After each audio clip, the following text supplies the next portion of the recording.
तो pharmaceutical space पे ध्यान दीजिए। अगर आप रामदेव अग्रवाल साहब को फॉलो करते हैं और अगर आपको समीर अरोड़ा साहब की बात पर विश्वास है तो टेक, फार्मा, इंटरनेट जैसी थीम्स पर आप ध्यान रख सकते हैं लॉन्ग साइड पर। चलिए अब बाजार पर नजर डालते हैं। आपके सामने निफ्टी को पेश करते हैं। आज निफ्टी आपके सामने 95 अंक की तेजी के साथ बंद हुआ, ऑलमोस्ट दिन के उच्चतम लेवल पर 11,466 के आसपास। यहां पर आपने फरवरी 27 का हाईएस्ट लेवल आता हुआ देखा और बहुत ही उम्दा आज आपने बुल्स की बैटिंग होते हुए देखी। निफ्टी बैंक पर नजर डालिए, लगभग 23 जुलाई के हाईएस्ट लेवल पर आपको निफ्टी बैंक बंद होता हुआ दिखेगा। यहां पर 2.4% की तेजी। जबरदस्त प्राइवेट सेक्टर बैंक्स ने आज आपको ओपनिंग बैट्समैन पार्टनरशिप करते हुए देखी है। 22,833 के आसपास आपको बंद होता हुआ दिखेगा निफ्टी बैंक, जो कि ऑलमोस्ट इसका दिन का उच्चतम लेवल है। ट्रेडिंग रेंजेस पर नजर डालिए, लगभग 86 पॉइंट का डिफरेंस आपको निफ्टी पर आता हुआ दिखा दिन के हाईएस्ट और लोएस्ट लेवल पर। तो कम वॉलेटाइल था आज बाजार, लेकिन क्योंकि अच्छी गैप अप शुरुआत हुई थी, यहां पर आपने एक अच्छी तेजी आते हुए देखी। इंडेक्स 95 पॉइंट ऊपर बंद हुआ। निफ्टी बैंक में इसी तरीके से लगभग 500 पॉइंट का आपने इंट्राडे मूवमेंट देखा और ये सारा मूवमेंट ऊपर की तरफ ही था। तो आज बुल्स का कंट्रोल सेंटिमेंट पर पूरा था। कोई भी सेक्टर आप देखें, चाहे मिड कैप हो, चाहे बैंक्स हो, छोटे मंजिले सेक्टर्स हो, वहां पर आपने एक अच्छा हरा निशान आते हुए देखा। बाजार को और बारीकी से देखते हैं। एडवांस डिक्लाइन रेशियोज पर नजर डालिए। जैसा कि मैं आपको कह रहा था, सेंटिमेंट आज बिल्कुल बुल्स के हाथ में था। निफ्टी के 50 शेयर में से आपने 28 को हरे निशान में बंद होते हुए देखा। सेंसेक्स के 30 में से सिर्फ 14 ऐसे थे जहां पर लाल निशान था। और अगर आप निफ्टी बैंक की तरफ ध्यान दें तो बहुत ही जबरदस्त तेजी थी। एडवांस डिक्लाइन रेशियो लगभग 3:1 था। 12 में से 9 शेयर आपको हरे निशान में बंद होते हुए दिखे। कांटे की टक्कर आपको फ्यूचर्स एंड ऑप्शंस के मार्केट में आती हुई दिखी। 70 फ्यूचर हरे निशान में और 70 ही लाल निशान में आपको बंद होते हुए दिखे। लेकिन अगर आप ब्रॉडर मार्केट्स देखें तो देखिए सेंटिमेंट पर बुल्स का कब्जा था। लगभग 1100 शेयर हरे निशान में एनएससी पे बंद हुए हैं और लगभग 1700 शेयर पर आपने हरियाली आते हुए देखी बीएससी पर। कौन कौन से ऐसे स्टॉक्स थे जहां पर आपने एक बहुत अच्छा कंट्रीब्यूशन आता हुआ देखा निफ्टी और बैंक निफ्टी पर? खासकर बैंकिंग काउंटर्स, एचडीएफसी बैंक आपको 200 डीएमए के ऊपर ट्रेड करता हुआ दिखा। इसने 30 पॉइंट्स कंट्रीब्यूट करे निफ्टी को। कोटक बैंक, आईसीआईसीआई बैंक और रिलायंस इंडस्ट्रीज, ये थे पहले 4 दिग्गज जिनकी वजह से आज बाजार में आपने बहुत अच्छी तेजी देखी। कौन कौन से ऐसे स्टॉक्स जहां पर हल्का सा लाल निशान था और उनकी वजह से निफ्टी थोड़ा सा पीछे की तरफ चला? पावर ग्रिड, एमएनएम, हिंदुस्तान यूनिलीवर और इन्फोसिस। अगर आप न्यू हाइस की लिस्ट देखें तो सिर्फ और सिर्फ आपको फार्मा और एग्रोकेमिकल्स सेक्टर का जमावड़ा दिखेगा। बहुत सारे ऐसे स्टॉक्स जो आपको आज ऑल टाइम हाइस के आसपास बंद होते हुए दिखते हो। चलिए अब आपको अपने पैनल से मिलाते हैं। हमारे साथ सचिन उत्तेकर साहब जुड़ रहे हैं। वो बहुत ही शानदार तरीके से लंबे और छोटे दायरे की चार्ट्स देखते हैं। हमारे साथ सुमित जी जुड़ेंगे, वो आपको बताएंगे किस हिसाब से केमिकल और एग्रोकेमिकल स्पेस में तेजी थी। और हमेशा की तरह यतिन जी जुड़ रहे हैं, ब्रोकरेज रडार पर वो अपना नजर रखेंगे और आपको बताएंगे कहां कहां आज तेजी और मंदी के लक्षण दिखे जहां पर आप कल उनसे मुनाफा कमा सकते हैं। सबसे पहले सचिन जी, स्वागत है आपका। बताइए निफ्टी और बैंक निफ्टी पर क्या राय है आपकी? 27 फरवरी का हाईएस्ट लेवल निफ्टी पर और 23 जुलाई का हाईएस्ट लेवल बैंक निफ्टी पर। गुड इवनिंग शैल जी, यहाँ पर सुबह भी हमने सीएनबी की आवाज़ पे यही बात की थी कि जिस तरीके से आज का रुझान है, ज़्यादा एम्फेसिस बैंक्स पे ही देना चाहिए। उसी लिहाज से 23,000 तक का हमने एक टारगेट एक्सपेक्टेशन रखी थी इंट्राडे के लिए। तो जिस तरीके से यहाँ पर ये सेशन पैन आउट हुआ है, मुझे लग रहा है आगे जाके कल के सत्र में भी वापस बैंक्स ये काफ़ी लाइमलाइट में रहने चाहिए जिस तरीके से स्ट्रक्चर्स है। अगर हम बैंक निफ्टी का ही डेटा देखें तो वहाँ पर एक काफ़ी क्रिटिकल लेवल था 22,500 और उसके ऊपर काफ़ी अच्छी तरह से उसने सुबह का रुझान रखा था। और जिस तरीके से क्लोजिंग हुई है, मुझे लग रहा है यहाँ पर जो बेल्ट होल्ड फॉर्मेशन है डेली चार्ट पे, वो यही इंडिकेट कर रहा है कि यहाँ पे इनहेरेंट स्ट्रेंथ बुल्स के हाथों में ही है। एंड जिस तरीके से ये ब्रेकआउट हुआ है, मुझे लग रहा है कि एक्सपेक्टेशन होगी इस पर्टिकुलर मोमेंटम को कंटिन्यूड रहने की कल के सत्र में भी। तो यहाँ पे क्लियरली बैंक निफ्टी में ही एक रुझान अच्छा है जहाँ पर ट्रेड सेटअप भी काफ़ी कॉन्फिडेंट लग रहे हैं। सो 23,700, 23,300 ये दो लक्ष्य के लिए यहाँ पर अभी भी लॉन्ग पोजीशंस बनानी चाहिए। 22,530 यहाँ से होगा स्टॉप लॉस, एंड जिस तरीके से ये मोमेंटम है मुझे लग रहा है 1 से 2 दिनों में ही ये पर्टिकुलर लेवल्स अचीव होने चाहिए। ऑन द कॉन्ट्ररी निफ्टी का अगर हम डेटा देखें तो वहाँ पर जरूर एक अपमूव है, बट काफी ग्रेजुअल है, एंड जिस तरीके से अभी भी यहाँ पर रेंज प्लेस्ड है कल के सत्र के लिए स्पेशली 11,500 एक काफी निर्णायक लेवल होगा। अगर ये level initial gap of opening में ही अगर ब्रीच हो जाता है तो 11,550-555 तक ये पर्टिकुलर रैली एक्सटेंड होनी चाहिए। इन आइदर केस मुझे लग रहा है यहाँ पर बाइंग पे ही फोकस रखना है। अगर डिक्लाइन मिलता भी है तो आपको अक्यूमुलेट करनी चाहिए निफ्टी 11,450 के स्टॉप लॉस के साथ। चलिए, ये आपको दो राय मिल रही हैं उस हफ्ते के लिए जो कि अगस्त की मंथली एक्सपायरी का आखिरी हफ्ता है। 27 अगस्त को आपको ये एक्सपायरी सिमटती हुई दिखेगी। आपकी अपनी दो स्टॉक पिक्स सचिन जी, और फिर इस डिस्कशन को जरा बढ़ाते हैं सुमित जी की तरफ। शैल जी, मुझे लग रहा है यहाँ पे फाइनेंशियल्स पे ही फोकस रखना है, एंड जिस तरीके से बजाज फाइनेंस का स्ट्रक्चर रहा है, एक काफ़ी अच्छा higher top higher bottom sequence इसने मेंटेन किया था। पिछले 3 हफ्तों से एक अच्छा कंसोलिडेशन भी नजर आया था स्टॉक में, बट जिस ब्रेकआउट मोमेंटम की जरूरत थी मुझे लग रहा है आज के सत्र में वो नजर आ रहा है। जिस तरीके से यहाँ पर इसका डेरिवेटिव डेटा भी प्लेस्ड है, मुझे लग रहा है ऊपर के लेवल्स अराउंड 3630 तक ये पर्टिकुलर रैली एक्सटेंड होनी चाहिए। तो बजाज फाइनेंस फ्यूचर्स यहाँ पर खरीदारी करने की सलाह है। स्टॉप लॉस आपको लगाना है जो 3440 के आसपास का, तो any decline towards 3480 3485 should be used to accumulate. और जो सेकंड काउंटर है वो भी बैंक ही है। इनफैक्ट मुझे लग रहा है एक्सिस बैंक में जिस तरीके से एक शॉर्ट टर्म स्क्वीज हुआ था, उस स्क्वीज से मुझे लग रहा है एक ब्रेकआउट अभी यहाँ पर कॉन्फिडेंटली एस्टैब्लिश हो रहा है। 450 एक काफी अहम लेवल है ऑप्शन राइटर्स के लिहाज से, और जिस तरीके से यहाँ पर क्लोजिंग सेट हुई है मुझे लग रहा है ये जैसे ही लेवल ब्रेक हो जाता है काफी बड़ी मोमेंटम यहाँ पर अनलॉक होगी अगले कुछ दिनों में। तो 470 के लक्ष्य के लिए यहाँ पर एक्सिस बैंक में भी लॉन्ग पोजीशन बनानी चाहिए। स्टॉप लॉस काफी नजदीक का है, 444 के आसपास रखना है आपको। जो इंट्राडे स्विंग्स थे वहां पर मुझे लग रहा है उसके नीचे अगर स्लिपेजेस आ जाते हैं तो डेफिनेटली वहां पर मोमेंटम डिस्टॉर्ट होगा। बट जिस तरीके से ओवरऑल सेक्टर परफॉर्मेंस है एंड स्ट्रक्चर्स है, एक्सिस बैंक में भी खरीदारी करने की सलाह होगी 470 के लक्ष्य के लिए 444 के स्टॉप लॉस के साथ। चलिए सचिन जी, आपने दो बहुत ही उम्दा काउंटर्स चुने हैं, एक्सिस बैंक और बजाज फाइनेंस। बजाज फाइनेंस में आप 200 डीएमए को फिलहाल ब्रीच होते हुए देख रहे हैं। मैं कुछ आपसे इंडिविजुअल स्टॉक्स पर राय लेता हूं, अगर आप संक्षिप्त में जवाब देंगे तो बहुत अच्छी तरीके से हम बहुत स्टॉक्स कर पाएंगे। आरआईएल पर अपनी राय दीजिए सचिन जी। रिलायंस पर आपने आज बहुत अच्छा मूवमेंट देखा, 4 दिन की गिरावट के बाद स्टॉक कम से कम रिस्क रिवॉर्ड के बेसिस पर आपको बुल्स के फेवर में आता हुआ दिखता है। कल क्या कीजिएगा आरआईएल में? डेफिनेटली लॉन्ग पोजीशन यहाँ पर होल्ड करनी चाहिए और ऐड भी करनी चाहिए। मोमेंटम के लिहाज से 2140 एक इंपॉर्टेंट लेवल है कल के सत्र के लिए। बट जिस तरीके से डेटा है मुझे लग रहा है यहाँ पर 2210 तक जगह ओपन है, तो यहाँ पर डेफिनेटली लॉन्ग्स अपने रखने चाहिए। स्टॉप लॉस नीचे मुझे लग रहा है 2060 के नीचे जब तक क्लोजिंग नहीं आती तब तक मुझे लग रहा है ये जो साइडवेज कंसोलिडेशन है वो काफी हेल्दी है। तो 2060 के स्टॉप लॉस के साथ लॉन्ग बायस में ही रहना है। 2140 इंट्राडे में अगर ब्रीच हो जाता है तो मोमेंटम काफी तेज होगा 2220 के टारगेट के लिए।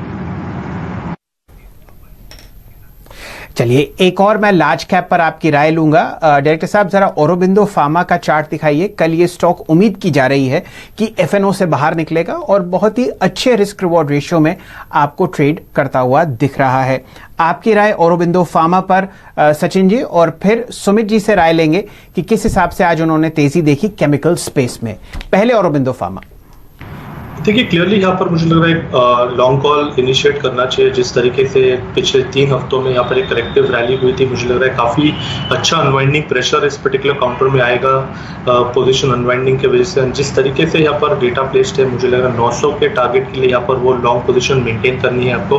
अराउंड 855 के आसपास आपको लगाना है स्टॉप लॉस। चलिए, यहाँ पर आपको एक लॉन्ग कॉल राय दी जा रही है। पोजिशनिंग बहुत ही शानदार है। डायरेक्टर साहब, जरा एक लंबी अवधि का चार्ट अगर आप कैंडलस्टिक फॉर्मेट में देख पाएंगे तो आपको पता चलेगा जितने भी बुल्स हैं जो ट्रेड बुल्स में सचिन जी के साथ जुड़े हुए हैं वो कल कोशिश करेंगे इस स्टॉक को ऊपर की तरफ खींचने की। आपके सामने थोड़ी ही देर में एक बहुत जबरदस्त ग्राफ आएगा। तब तक जी हाँ, ये देखिए, आपने लगभग 1000 रुपए तक की तेजी देखी है। उसके बाद स्टॉक आज लगभग 2-3 हफ्ते की गिरावट के बाद पहला हरा निशान आपको आता हुआ दिखा रहा है। सुमित जी से जुड़ते हैं।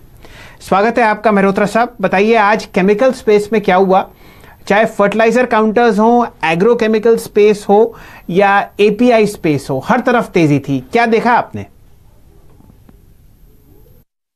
आज केमिकल और एग्रो केमिकल स्पेस के अंदर एक अच्छी खासी खरीदारी देखने को मिली। इनफैक्ट पिछले कई दिनों से अगर आप देखेंगे तो मेजरली सभी केमिकल और एग्रो केमिकल स्पेस के अंदर तेजी ही देखने को मिल रही है। एग्रो केमिकल शेयरों में तो तेजी की कई सारी वजह हैं, जिसमें एक बेहतर मॉनसून के आंकड़े और साथ ही साथ अब तक जो नंबर्स देखने को मिले हैं क्वार्टरली, उनमें भी एक सुधार आता हुआ दिखाई पड़ा है। पहले बात करें अगर एग्रो केमिकल के कुछ नंबर्स से रिलेटेड, तो पिछले साल के मॉनसून के कंपैरिजन में इस बार का मॉनसून का नंबर थोड़ा बेहतर है और बेहतर मॉनसून की वजह से जो एरिया ऑफ कल्टीवेशन है वो भी थोड़ा बढ़ता हुआ दिखाई पड़ा है। अगर अलग अलग एरियाज को देखेंगे जहां पर सुधार आया है, तो पिछले साल के कंपैरिजन में इस बार के प्लांटेशन में रफली 10 से 12% का सुधार है, जिसमें rice, oil seed, soybean, pulses, cotton, corn सभी के ही एरिया ऑफ कल्टीवेशन में सुधार आता हुआ दिखाई पड़ा है। तो जो पूरा एरिया था वहां पर सुधार है। प्लस अगर इन कंपनीज के नंबर्स देखेंगे वो भी साउंड थे। मेजरली आप पीआई इंडस्ट्रीज को देखें, टाटा केमिकल को देखें, धानुका एग्रीटेक को देखें, इनके नंबर्स अनुमान से बेहतर आते हुए दिखाई पड़े हैं। ये भी एक वजह है। और उसके अलावा आकर्षक वैल्यूएशन भी स्पेस में या फिर केमिकल स्पेस में पर्टिकुलरली एक अच्छे वैल्यूएशन अभी भी दिखाई पड़ रहे हैं। आपकी स्क्रीन पे वो आंकड़े चल ही रहे हैं, जहां पर इस पूरे महीने के दौरान किस तरह की परफॉर्मेंस आते हुए दिखाई पड़ी। मेजरली सभी स्टॉक्स करीब 10 से लेकर 30-35% तक चले। और वैल्यूएशन वाइज अगर देखा जाए तो जो मिड कैप कंपनीज उसमें यूपीएल जैसे लार्ज कैप करीब 16-16.5 के मल्टीपल पे कामकाज कर रहे हैं। शारदा क्रॉपकेम, धानुका जैसे स्टॉक्स जो है वो करीब 16-21 के मल्टीपल पे कामकाज कर रहे हैं। और अगर छोटी कंपनियों में देखें तो जीएनएफसी, चंबल जैसी कंपनीज हैं जो कि 5 के मल्टीपल पे कामकाज कर रहे हैं। तो वैल्यूएशन साउंड है, अच्छे मॉनसून के नंबर्स हैं, साथ साथ डिमांड काफी स्ट्रांग है और नंबर्स भी काफी साउंड आए। मल्टीपल ट्रिगर्स हैं जिसके आधार पर पूरे स्पेस में रैली देखने को मिल रही है। सुमित जी, बहुत ही सही तरीके से आपने आंकड़ों का सम्मेलन किया और अब जुड़ेंगे सचिन जी के साथ। सचिन जी, 2-3 काउंटर्स पर मैं आपकी राय लेना चाहूंगा। ये छोटे और मंझले स्टॉक्स हैं जैसे कि आरसीएफ और जीएसएफसी, राष्ट्रीय केमिकल फर्टिलाइजर्स और जीएसएफसी। यहाँ पर आपने इतनी तेजी नहीं देखी है बाजार में जितनी कि आप शायद बाकी काउंटर्स में देख चुके हैं, जैसे दीपक नाइट्राइट हो गया, पीआई इंडस्ट्रीज हो गया, यूपीएल हो गया। इन 2 स्टॉक्स के बारे में आप राय दीजिए। लगभग 51-60 पर आपको आरसीएफ बंद होता हुआ दिखेगा। पहले इस पर चर्चा करते हैं। शैल जी, यहाँ पर आरसीएफ में क्लियरली एक लो टॉप लो बॉटम सीक्वेंस ही है एंड जिस तरीके से एक पुल बैक होना चाहिए वो पुल बैक काफी ग्रेजुअल हुआ है। तो मुझे लग रहा है जो इसके लिए अभी भी हेडविंड्स काफी स्ट्रांग है। सो जिस तरीके से प्लेसमेंट्स है, मुझे लग रहा है इसका जो 200 डे एक्सपोनेंशियल मूविंग एवरेज है उसके ऊपर क्लोजिंग एस्टेब्लिश करनी काफी इंपॉर्टेंट होगी अगले कुछ दिनों में। तो मुझे लग रहा है वहां पर एक काफी बड़ा बैरियर है। उसी लिहाज से आरसीएफ में फिलहाल जिस तरीके से सेटअप बन रहा है वो मुझे लग रहा है कि अराउंड 55-56 तक ये मोमेंटम जो फिलहाल मिला है because of the sector play वो आई थिंक एक्सटेंड हो जाएगा। तो यहाँ पर डेफिनेटली आरसीएफ में एक 48 के स्टॉप लॉस के साथ कुछ ट्रेडिंग पोजीशन बनाई जा सकती है। बट 55-56 जहाँ पर इसके 200 day exponential moving average placed है, मुझे लग रहा है वहां पर जाके एक बार जरूर रिव्यू करना चाहिए। एंड अगर हम जीएसएफसी की बात करें तो मुझे लग रहा है यहाँ पर काफी बड़ी रेंज एस्टैब्लिश हुई है। यहाँ पर भी जो पुल बैक है वो काफी ग्रेजुअल है। यहाँ पर ट्रेड सेटअप मेरे पास अवेलेबल नहीं है, बट जिस तरीके से रुझान है मुझे लग रहा है 63 से 73 इसी पर्टिकुलर रेंज में स्टॉक रहना चाहिए। तो अगर किसी की एग्जिस्टिंग पोजीशन है तो यहाँ पर डेफिनेटली उनको 63 के स्टॉप लॉस के साथ होल्ड करनी चाहिए। ये रेंज थोड़ी सी अपवर्ड शिफ्ट हो रही है एंड 74-75 के जोन में जैसे ही आ जाता है वहां पर रिव्यू करना चाहिए। चलिए, दोनों पर आपको एक बाय कॉल मिल रही है, आरसीएफ और जीएसएफसी। समय हो चुका है एक छोटी सी ब्रेक का, लेकिन ब्रेक में जाने से पहले उन इंडिसेस और उन स्टॉक्स पर आपको ग्राफिक्स दिखाते हैं जहां पर सचिन जी ने खरीदारी की राय दी है कल की तरफ। निफ्टी और बैंक निफ्टी पर उत्तेकर साहब की राय है कि आप एक लॉन्ग कॉल लीजिए और आपके सामने टारगेट्स और स्टॉप लॉसेस हैं। लगभग 23,300 का पहला लक्ष्य आपको बैंक निफ्टी पर आता हुआ दिखेगा। बजाज फाइनेंस और एक्सिस बैंक फ्यूचर्स पर भी बुलिश हैं सचिन जी। 200 डीएमए आपने तोड़ते हुए देखा है बजाज फाइनेंस को। पहला लक्ष्य 3630, एक्सिस बैंक में उनको एक ब्रेकआउट आता हुआ दिख रहा है। 470 का उनका पहला लक्ष्य है। साथ ही साथ रिलायंस इंडस्ट्रीज पर आपने एक बाय कॉल दी है। औरोबिंदो फार्मा पर आप बुलिश हैं और आरसीएफ और जीएसएफसी पर भी आप एक छोटी अवधि के लिए लंबी कॉल पर राय दे रहे हैं। टारगेट्स और स्टॉप लॉसेस आपके सामने हैं इन तीनों स्टॉक्स के। चलिए यहां पर लेते हैं एक छोटा सा ब्रेक। ब्रेक के बाद हमारे साथ जुड़ेंगे यतिन जी, जो आपको बताएंगे एक या दो काउंटर्स जहां पर ब्रोकरेजेस अपने एचएनआई क्लाइंट्स को लॉन्ग या शॉर्ट पोजीशंस बनाने की राय दे रही हैं। लेकिन वो है ब्रेक के बाद। जुड़े रहिए हमारे साथ।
मार्केट्स टुडे में आपका स्वागत है। यतिन जी से एकदम जुड़ते हैं, वो आपको बताएंगे कौन से ऐसे स्टॉक्स हैं जहां पर आप लॉन्ग या शॉर्ट पोजीशंस ले सकते हैं मंगलवार के दिन। यतिन जी स्वागत है आपका, बताइए क्या आपके रडार पर है।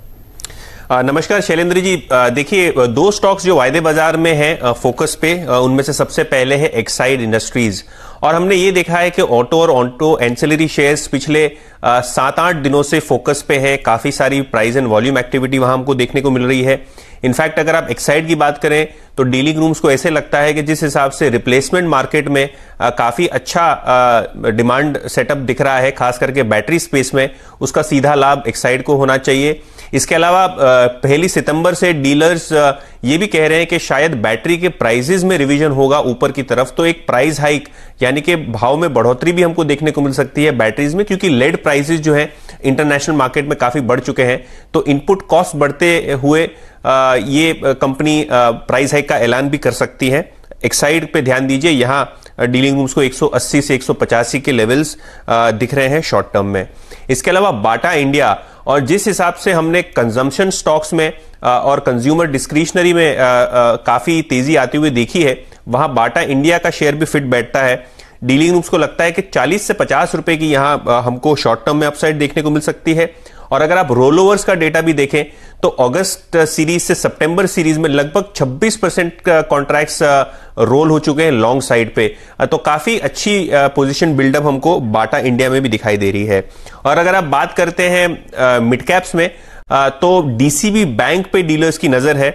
आज लगभग 10 गुना ज्यादा वॉल्यूम्स के साथ स्टॉक में 5 से 6% की बढ़त हमको देखने को मिली। इनफैक्ट डीलिंग रूम्स को लगता है कि 10 से 15% यहां भी हमको शॉर्ट टर्म में अपसाइड देखने को मिल सकती है। और खास करके अगर आप डीसीबी की बात करें तो डीलिंग रूम्स का अनुमान यह है कि जिस हिसाब से एक बड़ा पीएमएस फंड इसमें शेयर्स बेच रहा था, उन्होंने पूरी अपनी सेलिंग कंप्लीट कर दी है। तो यहां से कोई प्रेशर नहीं होगा सेलिंग पे, और आगे चलते हुए स्टॉक में भी हमको 10 से 15% की बहुत जल्द अपसाइड देखने को मिल सकती है। आपका बहुत बहुत धन्यवाद यतिन जी। सचिन जी एकदम ध्यान दीजिए डीसीबी बैंक पर। आज मेरे सामने 1 करोड़ 32 लाख शेयर का ट्रांजैक्शन डीसीबी बैंक पर हुआ है और स्टॉक बंद हुआ है लगभग 5% ऊपर 87 रुपए पर। आपकी राय सबसे पहले डीसीबी बैंक पर, फिर चर्चा करेंगे बाटा पर। शैल जी, मुझे लग रहा है स्टॉक अपने ब्रेकआउट लेवल के आसपास मंडरा रहा है, और जिस तरीके से यहाँ पर कंसोलिडेशन है पिछले 9 हफ्तों से इस पर्टिकुलर रेंज को उसने होल्ड किया है। सो 91 ये काफ़ी इंटरेस्टिंग लेवल होगा। अगर ये पर्टिकुलर लेवल ब्रीच हो जाता है तो 100 तक की जो रन है वो काफ़ी जल्दी आएगी। तो जिस तरीके से यहाँ पर वॉल्यूम एक्शन हुई है, मुझे लग रहा है कल के सत्र के लिए अगर 91 ये लेवल निकाल देता है डीसीबी बैंक, तो डेफिनेटली यहाँ पर लॉन्ग पोजीशन आपको अग्रेसिवली लेनी है। 87 का लगाना चाहिए आपको stop loss, and review zone होगा अराउंड 9900 के आसपास। मुझे लग रहा है वो जो कंसोलिडेशन वो काफ़ी मैच्योर स्टेजेस पे है, बट मुझे लग रहा है 90-91 जैसे ही सस्टेन होगा उसके बाद काफ़ी अच्छी मोमेंटम बन सकती है काउंटर में। तो मुझे लग रहा है एक कंडीशनल बाय होगा 91 के ऊपर का, 87 के स्टॉप लॉस के साथ 99 के टारगेट के लिए। चलिए 99 के लक्ष्य के लिए आप एक पोजिशनल कॉल ले सकते हैं डीसीबी बैंक में लॉन्ग साइड की। सचिन जी बहुत ही समय कम है, संक्षिप्त में अगर आप बाटा पर अपनी राय दे पाएं, स्टॉक फड़फड़ा रहा है अपने 100 डीएमए को तोड़ने के लिए। शैल जी, यहाँ पर भी लॉन्ग बायस ही रखना चाहिए। मुझे लग रहा है 1305 एक इंपॉर्टेंट लेवल है और उसके ऊपर काफ़ी कॉन्फिडेंटली इसने अपना रुझान रखा है। तो यहाँ पर मुझे लग रहा है लॉन्ग बायस से ही मेंटेन रखनी है पोजीशन। 1360 के आसपास रिव्यू करनी चाहिए पोजीशन। चलिए ये राय आपको 1360 के लक्ष्य के लिए मिल रही है बाटा पर। चलिए फिलहाल समय समाप्त हो चुका है मार्केट्स टुडे को। इस शो को यही समेटते हैं। सचिन जी हमारे साथ जुड़ने के लिए आपका बहुत बहुत धन्यवाद। यतिन जी और सुमित जी आपका भी बहुत बहुत शुक्रिया। खबरों का सिलसिला सीएनबीसी आवाज पर जारी है। आपके सामने बाजार लगभग 6 महीने की ऊंचाई पर बंद होता हुआ दिख रहा है निफ्टी पर, और हाईएस्ट लेवल आपने 1 महीने का निफ्टी बैंक पर आता हुआ दिखा है। बुल्स का कंट्रोल बरकरार है बाजार पर, और बहुत ही शानदार तरीके से आपको ट्रेडिंग कॉल्स, इन्वेस्टमेंट कॉल्स और पोर्टफोलियो पिक्स मिल रही हैं सिर्फ और सिर्फ सीएनबीसी आवाज पर। हमारे साथ जुड़े रहिए।